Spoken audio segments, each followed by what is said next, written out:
All right, Matt, while we're out here, I need to look at this electric panel. It's really important for the solar project.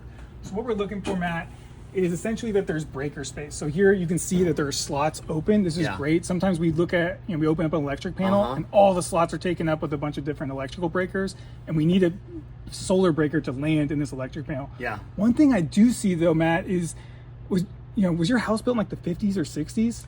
Yeah, it was like 64. Yeah, so this is this is the original electric panel. So it's a little outdated. This panel's been discontinued. So we'll have to upgrade and update that system, this electric panel, to a newer electric panel. Okay, is that going to cost me anything?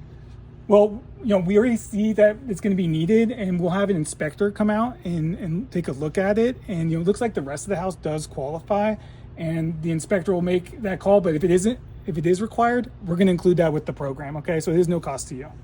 Okay. So what I want to do is let me look at my calendar and see when we can get that inspection scheduled, because I know we do have your neighbor down the street being booked, and we can have them come out here to get that all taken care of. Okay. Yeah, sounds good. All right. Thanks.